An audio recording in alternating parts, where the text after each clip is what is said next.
Earlier, thanks everyone for attending, whether it be Zoom, Facebook Live, phone call. This evening, we want to run this Communities United for Action Town Hall in this manner. We want to try to get everyone to mute themselves so that we reduce background noise. For anyone that's joining by phone, you can press *6 to put yourself on mute, or you can press *6 to unmute yourself. If you're on Facebook Live, obviously you won't have to worry about that, but we would like you to post any questions you might have in comments. If you're on Zoom and you have questions or comments, you can use the chat to post your questions. Now, we are going to give the time for questions and answers by our guests this evening. So that will be a little later if you have the agenda handy. Sometime after the meeting is over, we'd love for you to reach out to us so that we can stay in touch with you. Take a few minutes to visit the Communities United for Action website, CUFA website, which is at cufacincy.org /join, and you can sign up for updates.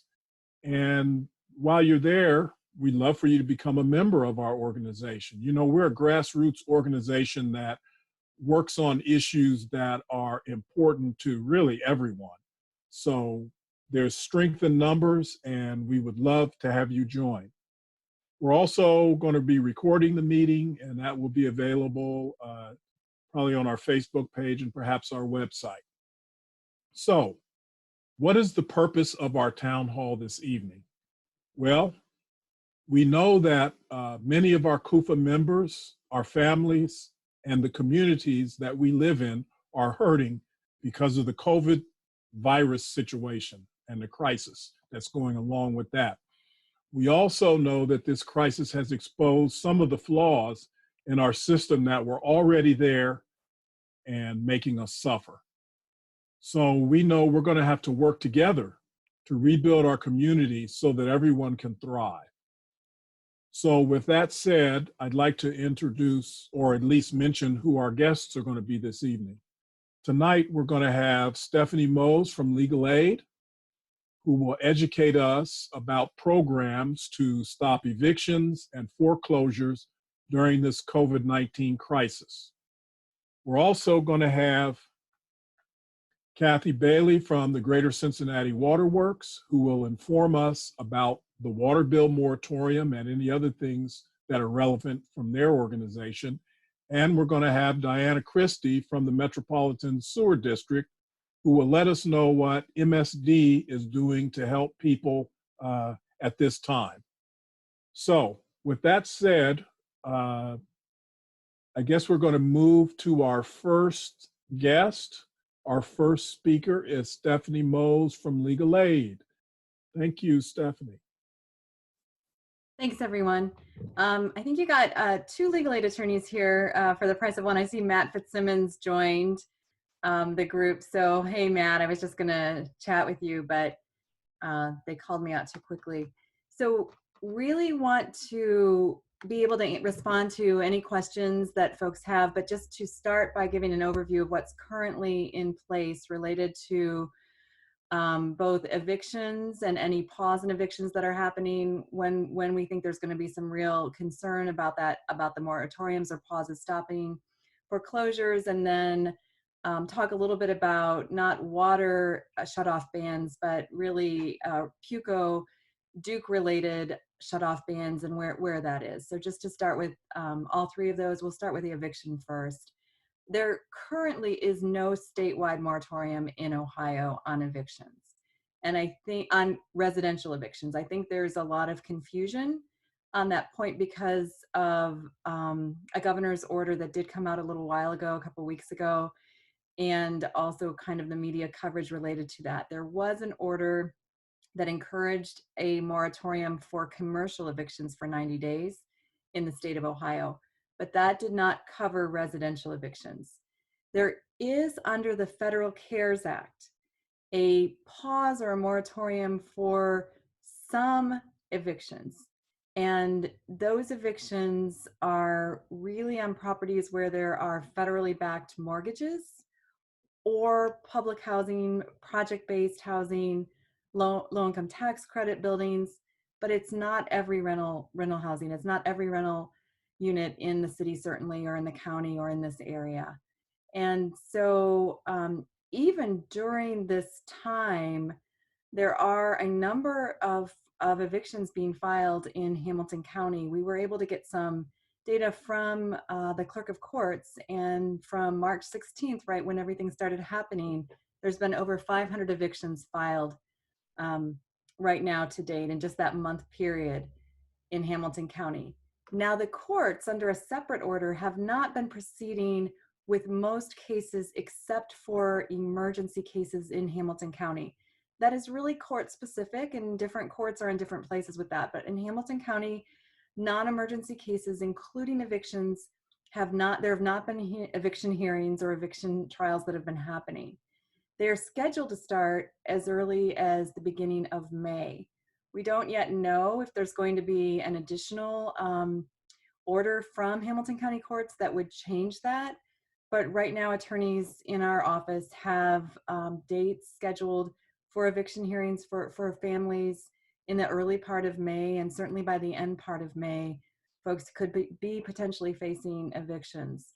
So one of the things that Mary, you'd asked me to really speak to, what are pieces that CUFA can do and work on.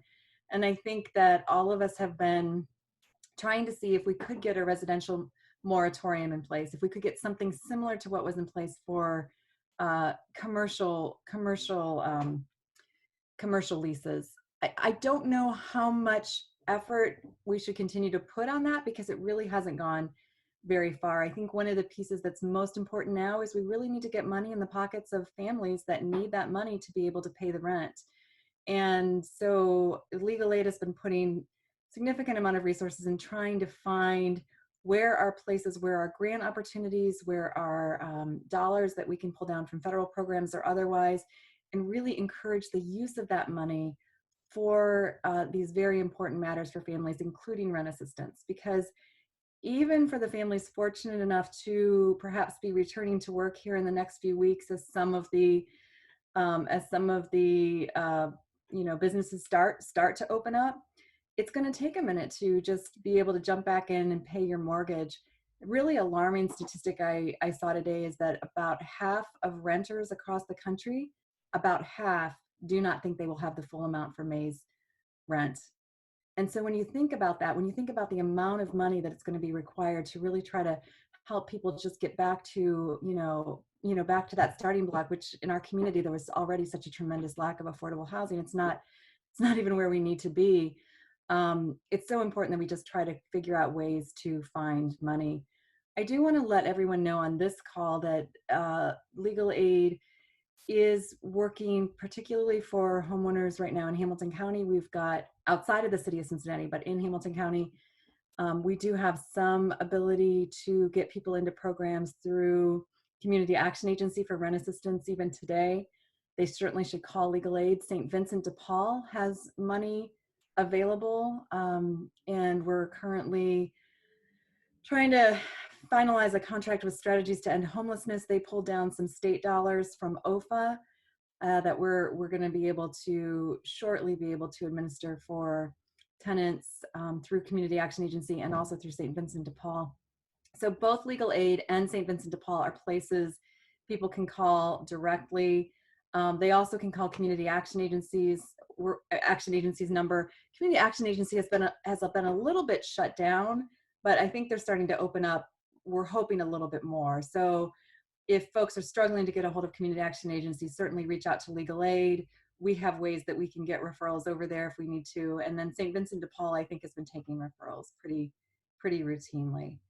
I think for those who are fortunate enough to be protected by the eviction moratorium under the CARES Act, part of the challenge is for renters or tenants to even know that they are covered, because what covers you is in many instances the type of mortgage that your landlord holds, which is not an easy, it's not easy to determine that. Now, certainly if you're in project-based housing or subsidized housing, that's pretty straightforward. You are covered under the act.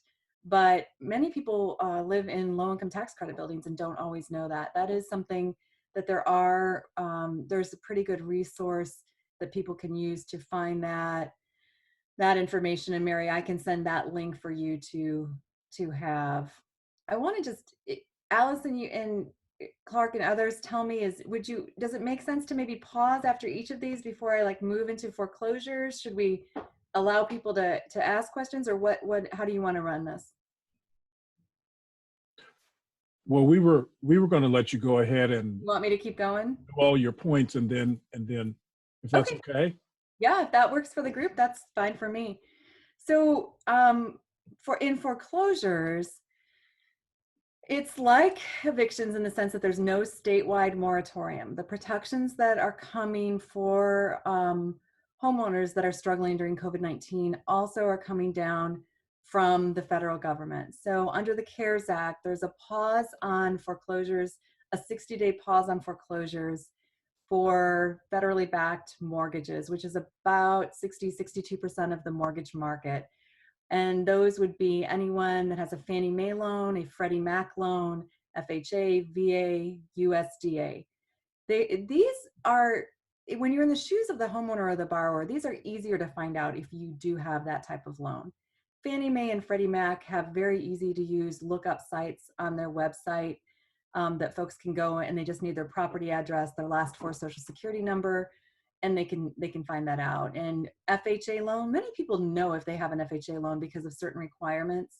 If you don't know, on your loan documents, there's a number at the top of the document. It's a 13-digit number that often is in a box that says FHA loan or FHA number. It's pretty easy to find out. VA always has very specific language that talks about it being a VA loan in the terms of the mortgage and note. USDA can be a little bit trickier, but I will tell you, here in the Hamilton County area, we have very few USDA loans, so that's not a real area for us right here in Hamilton County that we would be concerned about. It's a 60-day moratorium, and it ends on May 17th, so it's just right around the corner that lenders are going to be able to start moving forward with foreclosure cases that had previously perhaps been filed.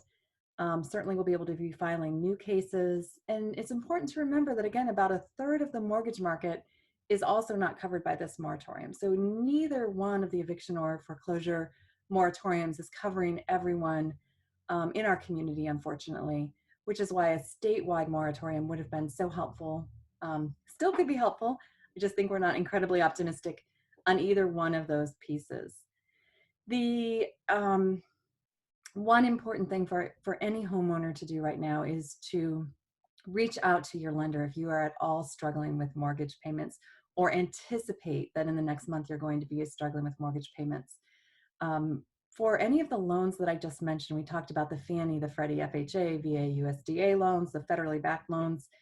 Those loans, if you call your lender there and you say, you know what, I can't make my payment, and it's related to COVID-19 in some way, they are to immediately provide you with a forbearance.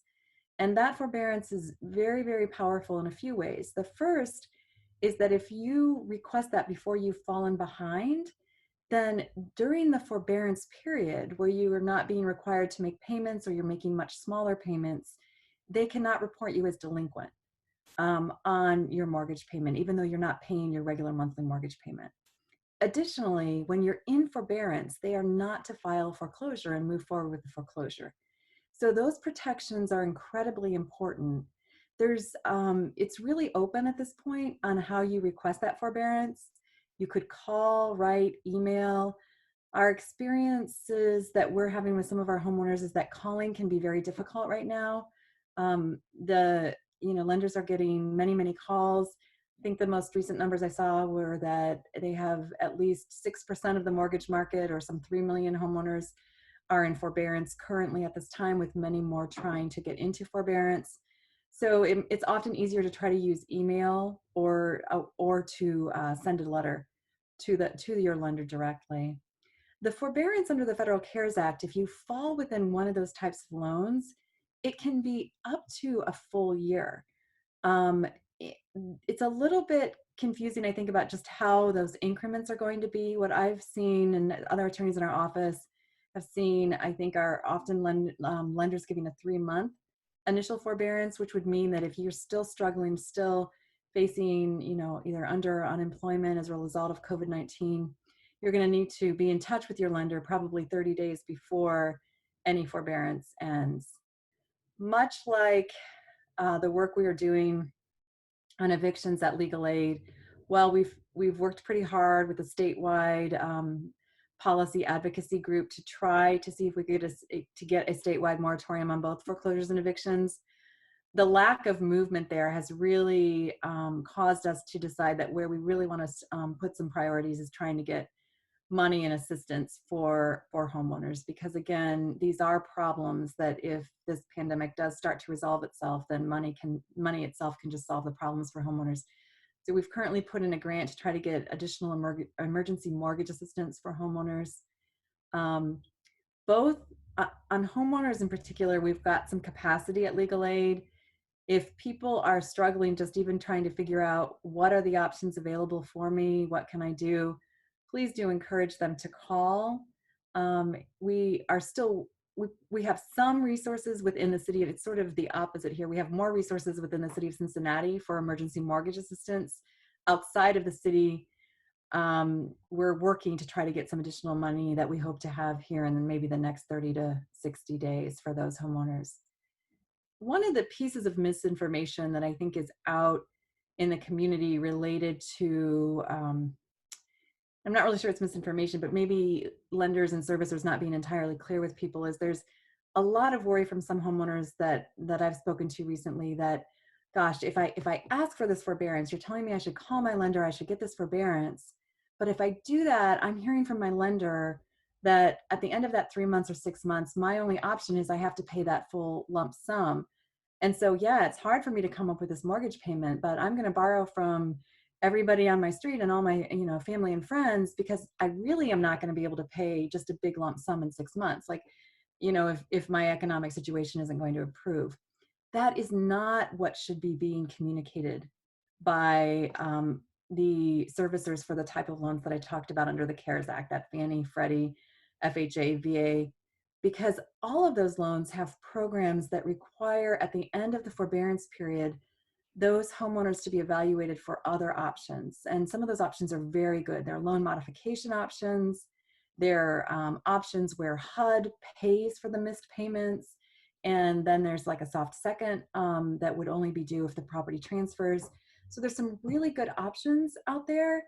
And I think, unfortunately, servicers right now are still, all of this happened very fast. They're not really staffed for this incredible influx of people in trouble. Many have very small sort of loss mitigation departments at this time to deal with homeowners who are falling behind. So some of the information is not being conveyed very clearly. And certainly we would love to be able to talk to those homeowners and help them to realize and understand what some of the additional options would be, and to also help them to talk with their servicers down the road if they're having trouble accessing some of those options. Because foreclosure cases move more slowly than evictions, I think where we're really going to see the crisis in the world of homeowners is after this pandemic starts to end and people are going through the foreclosure courts, and we're then seeing, like we did, but perhaps worse than the Great Recession, servicers who are really struggling to follow what the requirements are of the programs, or struggling to offer the right options for homeowners, or just not being communicative in a way that is effective for the homeowners. But we, again, have some really great staff at Legal Aid to work on these issues with homeowners, and we want to make sure that people in the community kind of know what the options are not afraid, are not worried that a forbearance means, oh my gosh, the only thing that I can do then is pay it off at the end of it. Then to move just a little bit into PUCO regulated utilities, so not talking about what waterworks and what Cathy and Diane are going to talk about in just a little bit, but utility, there currently, as I think probably everyone on this call knows, there is a shutoff ban or moratorium for Duke disconnections, which is incredibly important. And PUCO put that order on right when the state of emergency was happening at the very beginning, and that order is going to continue until that state of emergency is lifted by the governor. So we're in a pretty good place with Duke. What's really concerning is that, again, just like when we spoke about foreclosures, the true crisis here is going to be then what happens, because Duke isn't writing off all these uh, usage bills, right? Like, people are continuing to use their electric and gas, and those bills are continuing to accrue, and some of them are going to be very, very high and be very difficult for folks to figure out how to pay. And if you have been, I think, part of CUFA for a while, you may have remembered, maybe it was about a year ago, Ashley Butler and I had given a presentation for CUFA and talked about what options were available for folks if you're behind on your Duke bill, and they're not great. The longest they will spread it out is over a 9-month payment plan. And we know that if you haven't paid in 9 months and then you're suddenly forced to, all you can get is a 9-month payment plan, paying your regular bill plus that, it is going to be really, really hard. So there's going to be a lot of really important advocacy that needs to happen on the topic of what do we do when this ends, when this utility shutoff ban for gas and electric ends. I really think that those are conversations that I hope we can continue at Legal Aid to have with CUFA, to talk about the role that CUFA can play in that. I imagine there's going to be some PUCO filings that the Consumers Council is going to do, and that maybe CUFA would want to intervene in, to really say, hey, here are options we think are important for families to have, because there's nothing out there right now. It's just everyone is happy that the disconnections are not happening, but there is not a plan about what do we do, when the curtain lifts and we're starting to go back to some kind of normal on these. So that's a quick overview of those 3 areas. And then I'm really just going to leave it, if it's okay for CUFA, I'll just leave it for questions from there. Thank you. So now we have questions. Again, you can put them in your Facebook Live in the comments. If you're on Zoom, you can put them on chat. If anyone has questions, we're ready for them now. I see Facebook Live, there's some comments there. I don't know if there are any questions, but. There was one question on there, Clark. Should renters start tenant unions? And could you talk about the benefits of that? Okay.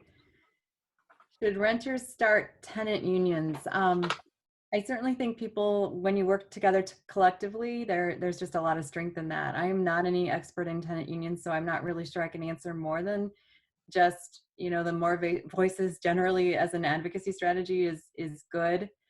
I think there's been some discussion I've heard at buildings about people trying to group together and talk about, are there ways we can get owners of properties to, across the board, agree to maybe accept less or write down rent for certain periods of time. And in some places, I've heard across the country some success on that. I don't have any really good stories locally about how that has worked out. But certainly I think people working together is always a really great thing. I do see on the Zoom group chat, Mary, did you want me to explain the term forbearance? Sure, okay. So forbearance, when I was using that in terms of talking about a forbearance with the foreclosures and mortgage, what a forbearance is when your lender agrees to forbear collecting all or part of your mortgage payment. So you're paying, often it may be zero if that's what you can afford, or you might be paying a small portion, and they are forbearing, or they're agreeing in exchange they're not going to move forward with a foreclosure. So it's an agreement where they are saying we will accept nothing or less during this period of time, and we are not going to proceed with the foreclosure case. And again, under the current CARES Act, the homeowners that fall under the type of loan we talked about before can qualify for forbearance that could last up to a year, if that's what the need is for a borrower.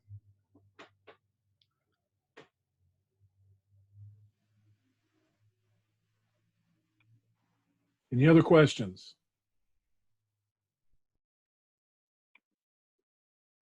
Clark, do you want me to unmute people for a moment just to see if that's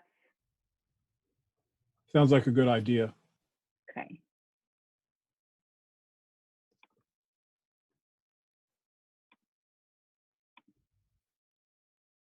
Oh, Okay, I'm on the telephone and I have a question. Yes. About the forbearance, I have a conventional loan and has been impacted. Do you know if there's anything out there for people with conventional loans? Depends on who your it depends on who your lender is.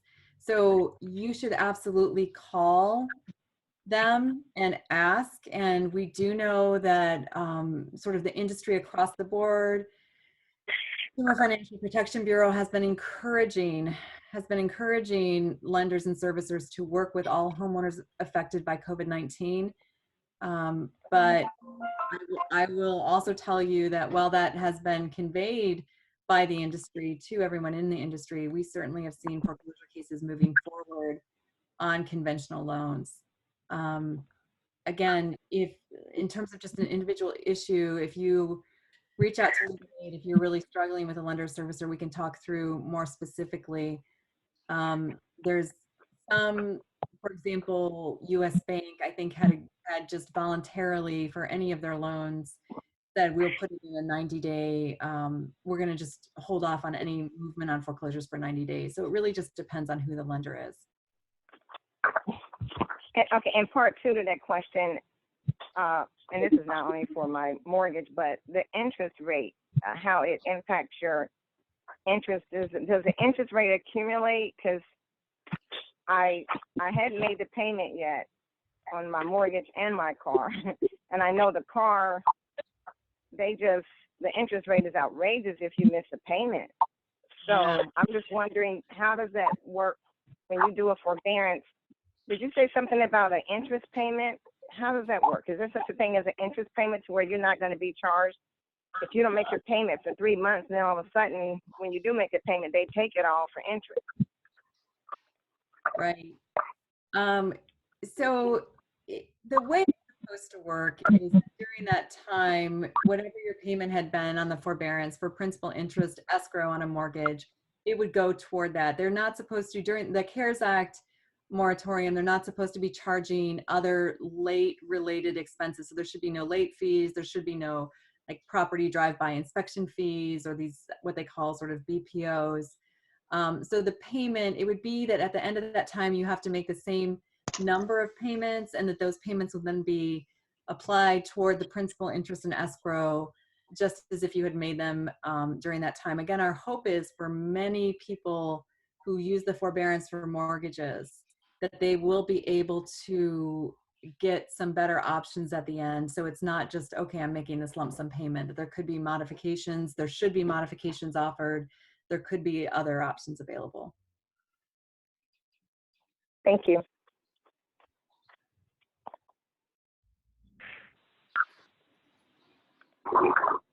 Thank you, legal aid people, for sharing that information with us. That's really helpful. And again, we're going to put this information on our website and our Facebook page so that folks that maybe didn't take as many notes as they wanted will be able to get some of that information. At this time, I guess we'll move to our next guest, which at this point is going to be Cathy Bailey, Director of the Greater Cincinnati Water Works. oh, and I'm gonna put everybody back on mute. So Cathy, you'll have to unmute yourself. Okay.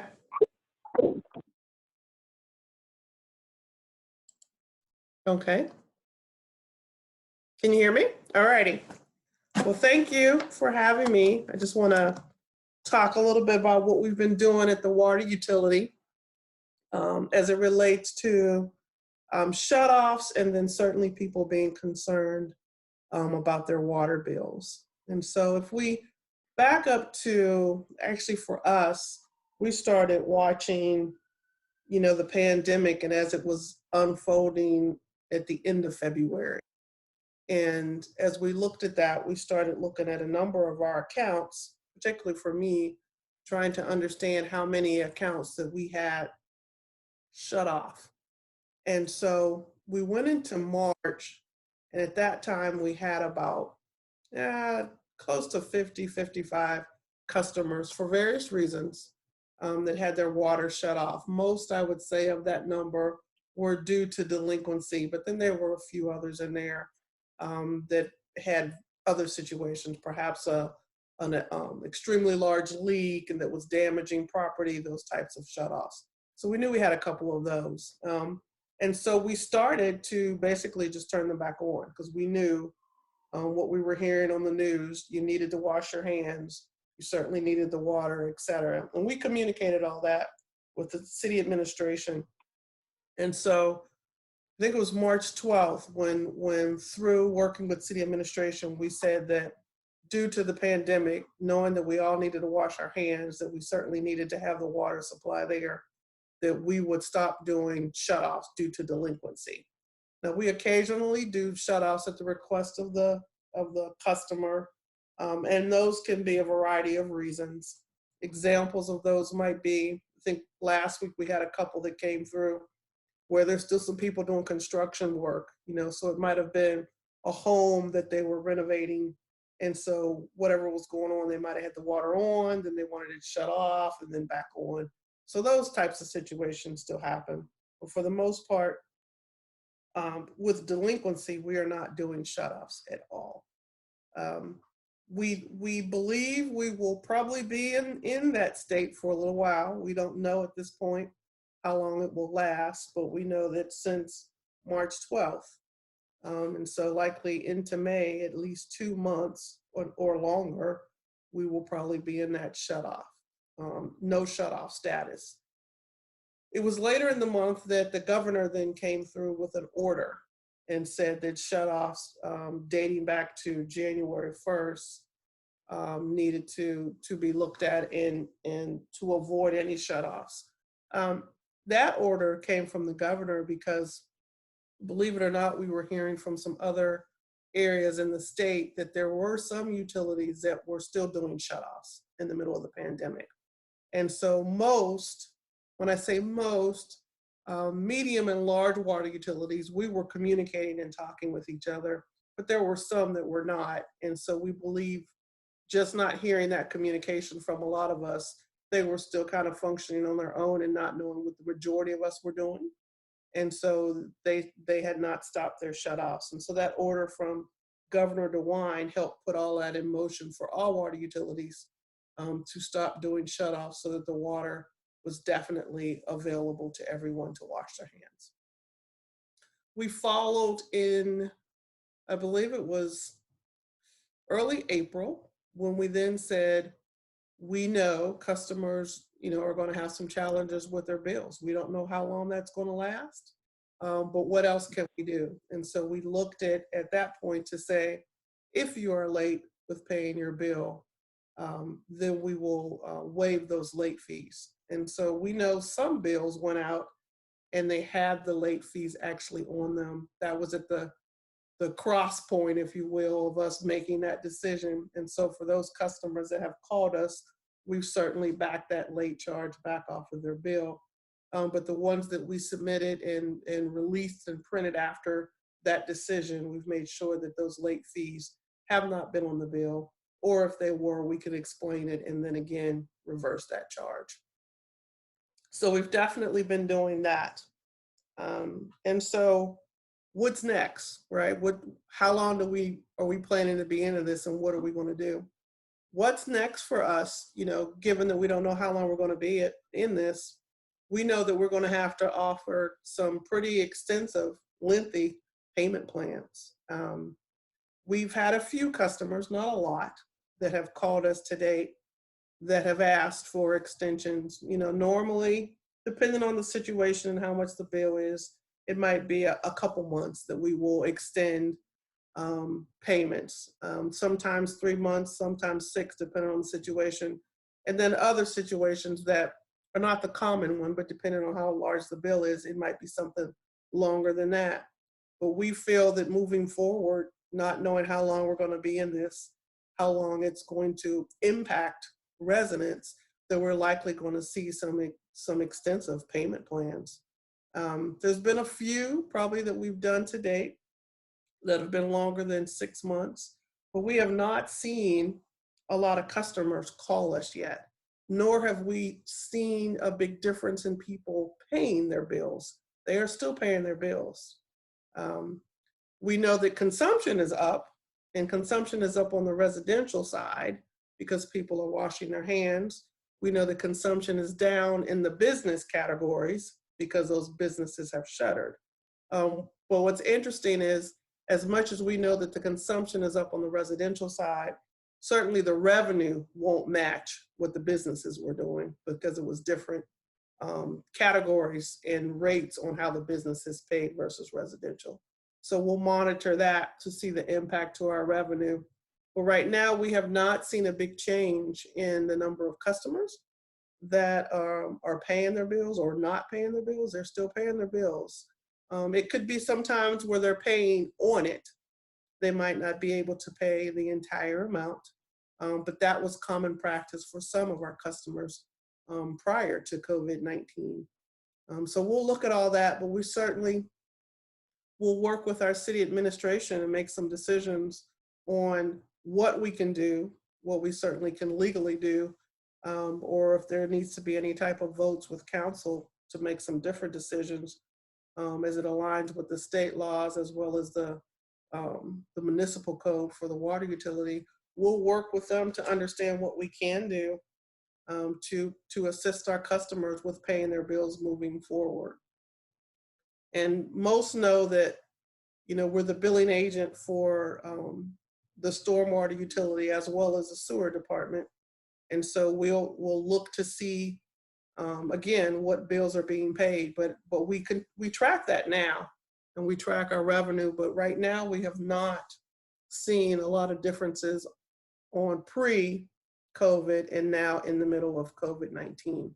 We expect probably the next couple of months will be when we start to see the real impact of people not being able to pay their bills. But right now, we're just not seeing a lot. We think it's too early, but we're ready, as I mentioned, to offer payment plans and be of assistance where we can be.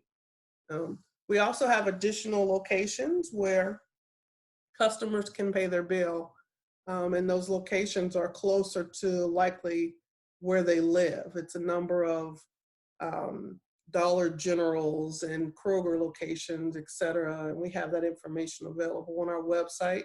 We're going to advertise a little bit more through social media and put some more posts up regarding that, but many people can go there and pay their bills, and we wanted to make sure that we had those opportunities available when we had to shut down our lobby so customers were not coming in there. So that's just another resource for people to pay their bills as well. I've got one quick question, and then we'd like to move on to Diana Christy, the Director of Metropolitan Sewer District. What is the phone number that people can call to get the late fees reversed? Sure, it's 591-7700. That's 591-7700. Thank you. You're welcome. And Diana, you're up. Thank you. All right, thank you. Well, this has been really informative for me, actually. I really appreciated getting a chance to hear Stephanie go over a lot of the, the issues for residents and with mortgages and rental issues, because there's just been so much over the last 2 months that have happened. And I'm sure many of us have all, had our own, issues with work and home and children, that it seems like it's impossible to keep up with everything that's going on and all the news out there. So I learned a little bit. So thank you, Stephanie. And then, of course, as Cathy just explained, a lot of what she went through is really going to be reiterated by me in terms of what we can talk about for the sewer bills, because of course GCWW is does our billing services for us for most of the sewer district. So generally speaking, at the same time that there was a moratorium on shutoffs, that really is in effect for both your water and your sewer bill, because that is our only mechanism to, once people are not paying their bills, that's really the mechanism that we have in place that is managed by water to do those shutoffs. So when that practice was stopped, that of course was communicated to us as well. And that just changes, our structure in terms of having those delinquencies and being able to, have some enforcement essentially, or some ability to collect those payments.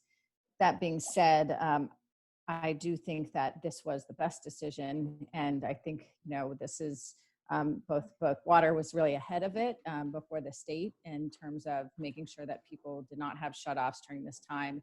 And I think it is going to continue, even though some things are easing up and some of the restrictions from the state, this isn't, we're not going to see a real change in these, in terms of the economic impact of this situation for some time. So, we can't predict right now when that will stop and when we'll go back to, that practice of having shutoffs. So what that means for MSD, I think, again, just like Cathy explained, right now we're tracking our revenue, and our revenue is, of course, billed based on your water consumption. So the same thing she shared in terms of the consumption appearing to be trending up for residential and trending down for business, how that impacts the revenue that MSD takes in, and all of that revenue is what funds our operations as well as our capital program. It's really too early for us to know and to see those trends and how significant they will be or will not be. It is important to us, though, that people can continue to pay their bills, and providing this during this time, that relief of not only shutoffs but additional payment plans, and anything else that we can do within our rate structure. That's all being discussed right now. So I think that we've worked very closely with CUFA over the last couple of years, and most of you are all very familiar with MSD's rate structure and some of the desires and interest in changing that to provide more relief to whether it's low-income customers or just generally for residential customers. And looking at restructuring our rate has really been a big topic of discussion, both publicly with you all, and then of course, with MSD and with our county commissioners who have set those rates. So this only makes it all the more real in terms of, people being faced with immediate and dire situations, really, where they potentially can't pay their utility bills. So I am glad that right now we are all able to at least not have the shutoffs. I just don't know what that means long term in terms of our ability to sustain that, and people's ability once that ends to come back again and be able to pay that money that that they've essentially let pile up for a period of months. So those are all serious issues that we're discussing and looking into right now.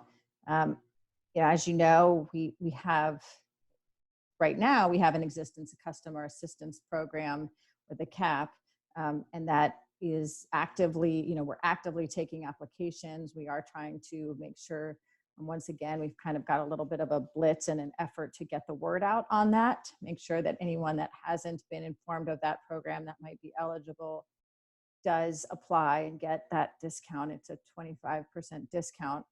It's for low-income seniors that own their property, and they would be eligible for that sewer discount.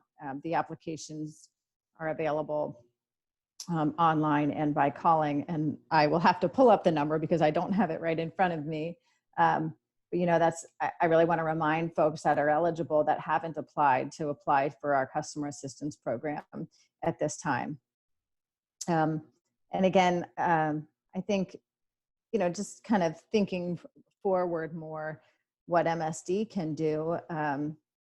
We do have tougher state law restrictions in terms of, you know, the ability to provide flexible rate structures or discounted rate structures for seniors. But that doesn't mean that, you know, we aren't still working within the parameters of the existing state law to explore, you know, other various avenues for providing more affordable sewer rates. So anything from, you know, the impervious surface fee task force, which is underway, and then just affordability in general with respect to our consent decree program. What we hope to see is to see more federal assistance for both water and wastewater utility infrastructure needs. And if we don't get that, you know, and our local economy continues to suffer, we know that our customers can't afford higher rates of any magnitude or of the magnitude that would be required to do many of the upgrades that are proposed in our consent decree. So, you know, those are things that are beginning to be discussed at the federal level. And if we were able to get that funding, you know, I think in the long-term picture of what MSD needs, you know, those are really the types of solutions that are needed to really help with the affordability of our sewer rates on our customers. So I didn't have anything in addition. Again, just to clarify, because our sewer, your sewer bill is part of your water bill, and Waterworks provides that service, that billing service for MSD. If you have questions about your bill and if you want to talk about payment plans, those need to be directed to that number that Director Bailey shared previously for your water bill. So of course, we're always happy to talk about that as well, but really questions about your bill itself or payment plans should be directed to Waterworks. And I will end it there. I know we're running low on time today. But thank you. Thank you. Do we have any questions?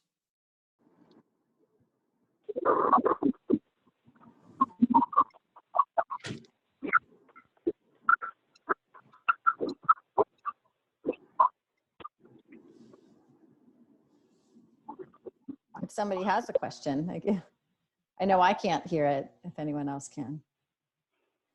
Allison, did you see any questions?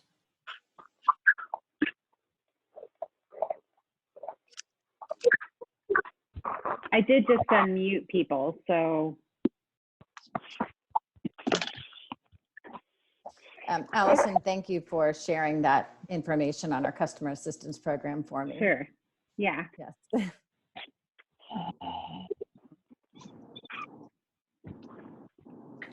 And Clark, there aren't other questions on our Facebook Live. There are no questions. Mary, did you have anything else you want to add or maybe bring up? No, I think just, I did have a point of clarification for both Cathy and Diana. Are you saying that because businesses are shuttered now, because of the differential in the rates, that's going to impact your bottom line? Oh yeah, yeah, it will definitely impact our bottom line. We're still seeing a decline in consumption with more residential users using more water, you know, to wash their hands. But we're definitely seeing a decline in consumption, and that will impact our bottom line. It's to know how much, though. You know, there was the American Waterworks Association, along with the Arcadis, that works with a lot of water utilities across the nation. Study, maybe about a month ago now, and they had polled a number of water utilities across the nation, and they believe, you know, water utilities could see anywhere from, you know, 1% up to 17% decline in their revenue. You know, and so what does that look like?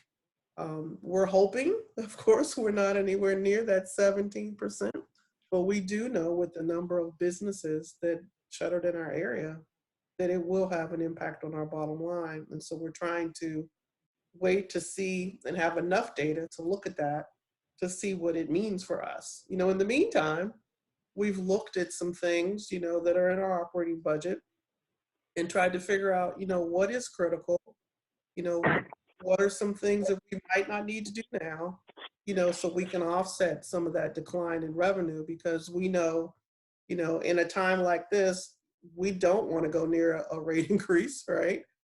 Because we know so many people are hurting. And so whatever we can do to lower our operating costs, to maybe defer some projects, some things that we need to do, then we've been doing and looking at our budget for several weeks now, trying to, you know, prioritize and figure out what we can do, because we know we will be impacted because those businesses have shut down.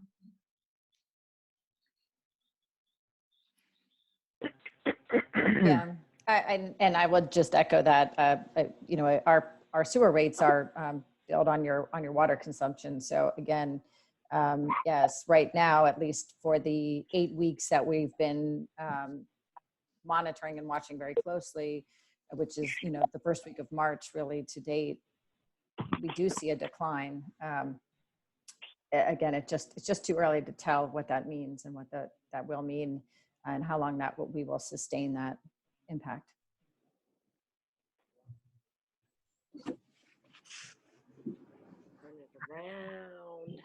Well, thank you very much. Do we have any closing comments or questions from anyone? Yes, Clark. Hi, my name is Kim McClendon, and I'm fairly new to the group. I am the Supportive Services Manager at Community Action Agency, and I manage the evictions and water assistance program. And I want to provide some clarification in that we are processing applications.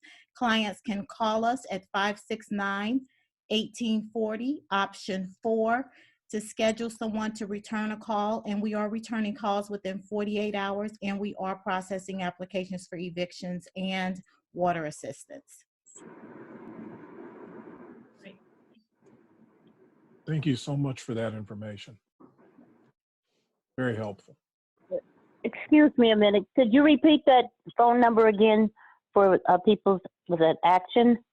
Sure. Community Action Agency, it is 513-569-1840, and you can select option 4, and someone will schedule an appointment, and someone from our team will give you a call back, and we'll take all of your information online. Thank you. You're welcome. Well, we would like to thank all of our guests that have participated in this Communities United for Action Town Hall. In particular, Diana Christy, the Director of Metropolitan Sewer District of Greater Cincinnati; Cathy Bailey, Director, Greater Cincinnati Waterworks; Stephanie Moes at Legal Aid; and Matthew Fitzsimmons, Legal Aid. Thank you all so much for your help. One question I think we always try to ask at the end is, are we able to perhaps contact you later with other questions that people might have that, you know, weren't able to ask them this evening? Do we have a way to get a hold of everyone? Oh, absolutely. Allison has my information. Okay, good. Yes, but you can reach me definitely. Good, thank you so much. So finally, we want to thank our guests for what they've done for us and the information they've shared with us this evening. We want to thank everyone who joined this call on Facebook, telephone, Zoom. We'd also like to encourage people to join Communities United for Action. You know, this is a grassroots organization that works on issues that are important to everyone here. Our water bills, our sewer bills, you know, this COVID crisis, and all of the things, healthcare, clean air, energy, you know, the list can go on and on. So we'd like to encourage anyone, you know, to join our organization. You can look us up at cufacincy.org, look on our Facebook page, call anyone you see. So thank you again for that. Mary, would you want to close this out or? Yeah, thank you all for coming. And please stay in touch with CUFA. And we know that together we'll make a difference. Yes. Yes. Thank you, everyone. Thank you all. Thank you. Thank you. Thanks. Thank you. Have a Thanks. great evening. All right. Stay You too. safe.